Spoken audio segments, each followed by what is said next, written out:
Ndëruar vëllezër besimtar, begatitë e Zotit ndaj nesh janë të shumta dhe të mëdha. Madje Allah Azza wa Jall e potencon në Kur'an që po dhe sikur ti numëronit mirësitë e Zotit ndaj jush nuk arrini dot. Janë disa mirësi të dashur vëllezër besimtar të mëdha dhe me të mira të shumta për jetën e njeriut. Por për shkak se ato janë të përditshme dhe njeriu i përjeton çdo ditë dhe jeton me to çdo ditë, për atë arsye ai sikur i harron se këto mirësi janë begati të mëdha dhe të mirat e tyre janë të shumta dhe se Allahu subhanahu wa ta'ala meriton falënderim pajanda për këto të mira që Zoti ja ka dhënë. Për këtyre begative dashur vëllezër besimtar është edhe begatia e shtëpisë. Streha, shtëpia, aty ku njeriu është i sigurt, aty ku njeriu pushon, aty ku trupi pushon, aty ku shpirti qetësohet. Ku e mrin, ku e arrin këtë njeriu vetëm se në shtëpinë e tij.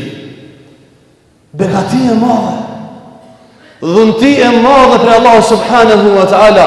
Ndoshta mundet njeriu me shku në për ndërtesa të ndryshme, vende të ndryshme të përparuara, të zhvilluara, ndërtesa ndoshta që si ka pas syri i tij asnjëherë.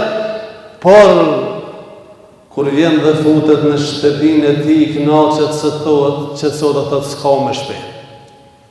Nuk ka me shpetone.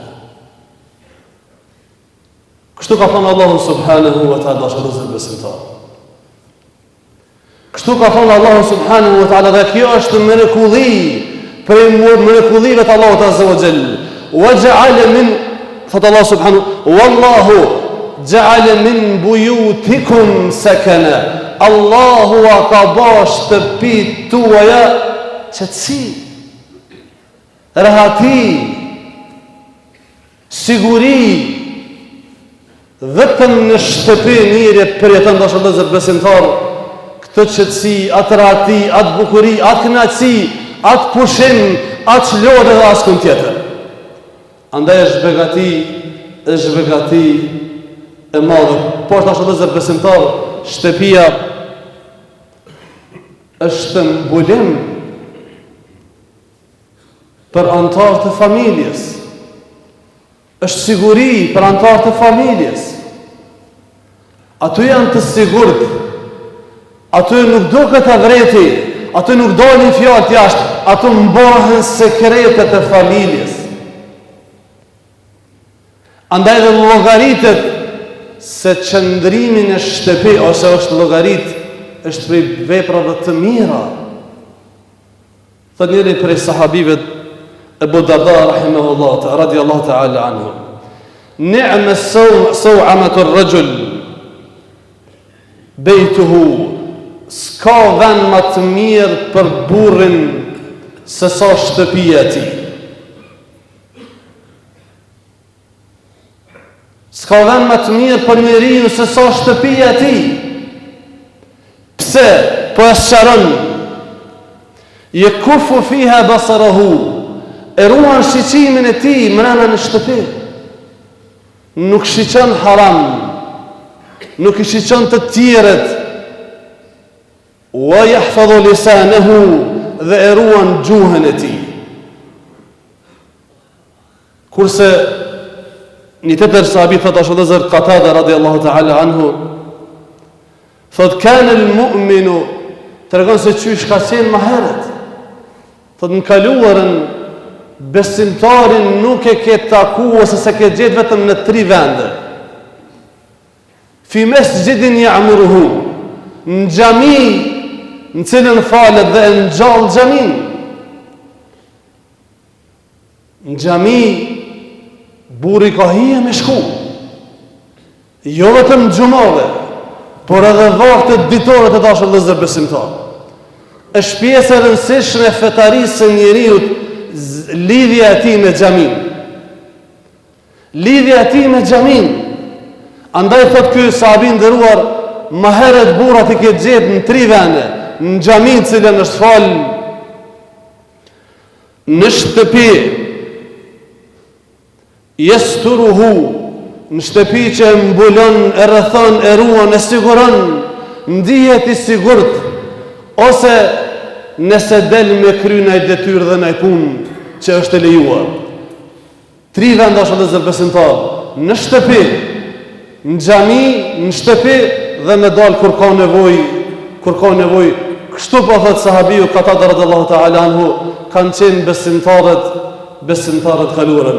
Madje tash vëllezër besimtar, shtëpia llogaritet njëra prej 3 gjërave që e bën të lumtur njeriu. Kështu thot profeti alayhi salatu wassalam, thalathun, 3 gjëra min as-saade, janë prej lumturisë. 3 gjëra janë prej lumturisë. 3 gjëra bëjnë njeriu mund ndije mirë, e bëjnë familjen mund ndije rahat. E para thot, imra'atun, gruaja të cilën kur e shiqon kënaqesh, kurse kur nuk jeti në shtëpi, je i sigurt. Gjëja e parë që e bën familjen njeriu të lumtur, thot, gruaja e mirë, që kur e shiqon të lumturon, me fjalët e saj, me sjelljet e saj, me pamjen e saj, ndihesh mirë, e kur nuk je në shtëpi, ndihesh i sigurt, sepse ke lënë një grua burrnore në shtëpi, që ta ruan derën, e ta ruan mallin, ta ruan shtëpinë dhe të ruan fëmijët. Kjo është prej shkaqeve kryesore të familjes ose të lumturisë në shtëpi. Shkaku i dytë përmendur në këtë hadith është mjeti me cilën njeriu shërbehet. Në këtë rast, në kohën e sot është vëllezër vetura e mirë. Pra është pjesë e rëndësishme që njeriu ndihet mirë nëse Zoti ja ka mundsuar me pas një mjet dhe një veturë të mirë.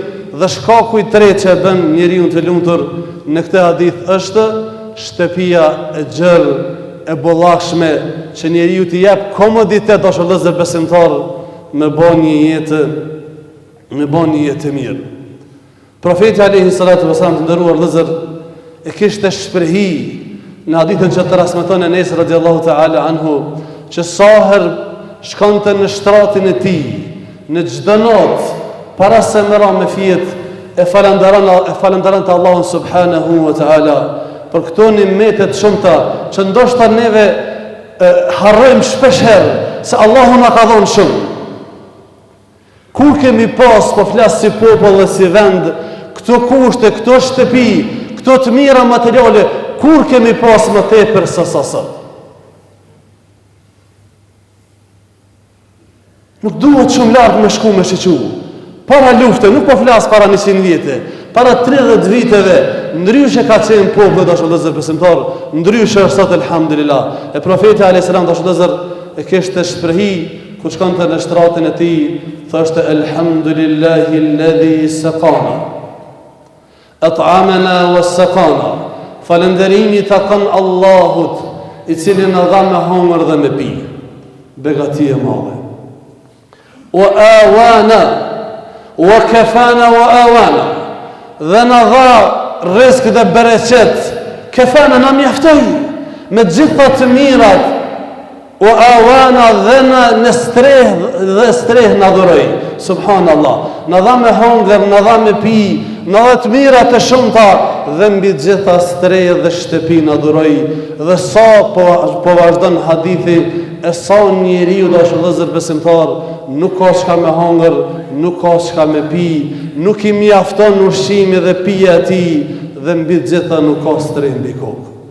Në veçantë dashur vëllezër këto ditë të dimrit e pas tyre vërshimeve që godeten vendin ton, e shohim begatin e shtëpisë dhe të mirave të banimit, duke i parë të pamje të vështira për cilat po kalojnë disa vise të vendit ton, që ndoshta po duhet me i kalu këto net të ftohta jashtë shtëpive të tyre ose në për ngrica të mëdha.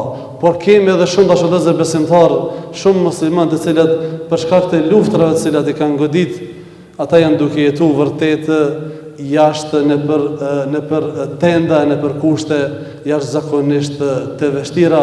Andaj falenderojmë Allahun subhanahu wa taala, qysh e falenderon të profeti alayhi salatu wasalam për këto begati. Profeti alayhi salatu wasalam çdo natë po thotë nëse kishte shprehim, thon o Zot, ty takon falënderimi që më dha me hongër dhe me pi. A din dashallë se besimtar se cili ishte ushqimi i profetit alayhi salatu wasalam?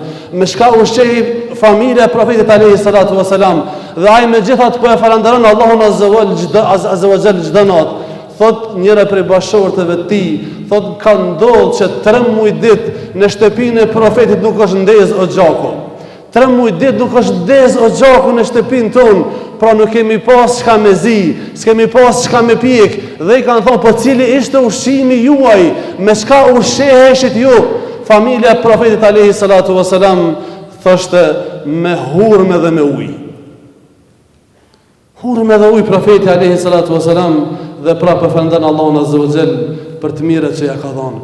Ku jemi ne ose sa duhet ne me falënderoj Allahun azza wa jall për të mirët e tij të pakufishme dhe të panumër që Allahu azza wa jall na ka dhënë. Është vëllezër besimtar, prej mundësive ose prej falënderimit Allahu subhanahu wa taala, shumë të rëndësishëm të shbegatisë së shtëpisë dhe të mirave materiale në përgjithësi, por të shtëpisë dhe të banimit në veçanti, është që shtëpinë me shëndru ose me mush me ibadet, me fal namaz, me agjeru Ramazan, me lexu Kur'an dhe prej shtëpisë me i largu gjëra që Allah subhanahu wa ta'ala nuk i don. Ka thonë profeti alayhi sallam, në cilat shtëpi me laçet nuk hyn. Ka thonë profeti alayhi salatu wasalam, që në atë shtëpi ku ka qen nuk hyn me laçet, që në atë shtëpi ku ka fotografi të varra nuk hyn me laçet, në atë shtëpi ku bën haram me largohen me laçet.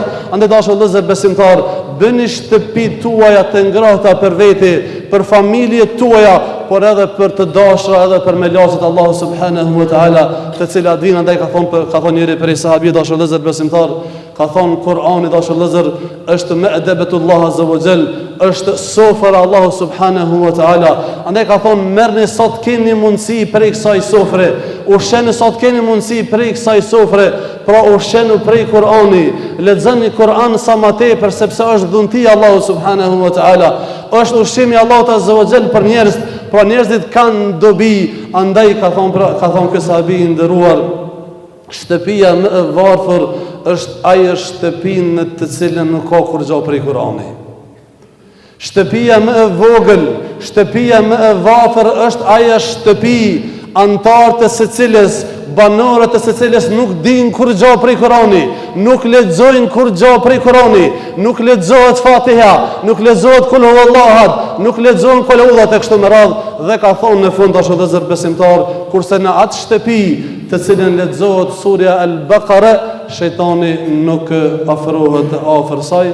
Allahu na bëf shtëpitë tona të lumtura ya Rabbel Alamin, të begata ya Rabbel Alamin, të dashura për ne, të ngrohta për ne dhe të dashura për melaçet Allahu subhanahu wa taala.